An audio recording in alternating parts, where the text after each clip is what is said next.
My name is Greg Wiles, and I'm president of Hatch Egg Donation and Surrogacy.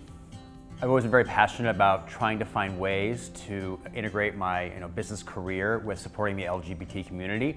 And so as I was looking for a new career opportunity about 4 years ago, I started looking around and spoke with folks that were working in the fertility space and the surrogacy industry, and came upon Hatch and Pacific Fertility Center Los Angeles, and ended up taking a role at the company.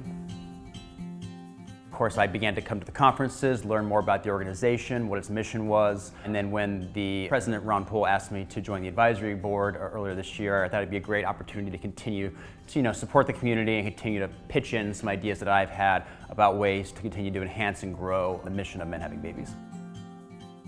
When I joined Hatch, I knew that my husband and I really wanted to have children via surrogacy. We met about 10 years ago, and from the very beginning, we both knew that having a family was really important to both of us. Of course, we knew how very expensive having a child via surrogacy is, so we were saving for many years and actually had planned to start right around the time the pandemic struck. Obviously, that put a bit of a brake on plans, as it did for many other families.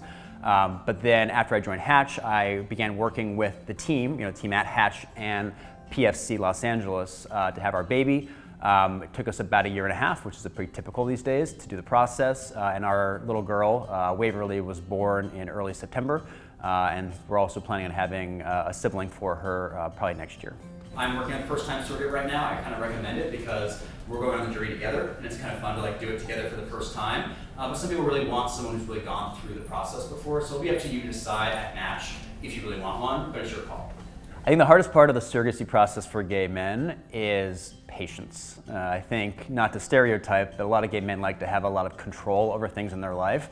And the surrogacy journey, almost by definition involving human biology, is a journey where you have very little control. We've gotten better and better with science in the last many years about greater success rates and predictability, but I think a lot of men go into the process saying, I want to have a baby in March 2025, and that's just not a realistic thing. But I think those who understand the process, have empathy and patience with the women involved in their process, end up coming out much stronger and really develop great connections with sometimes the donor and oftentimes the surrogate, and it makes them stronger, makes their family stronger, and makes them more empathetic people.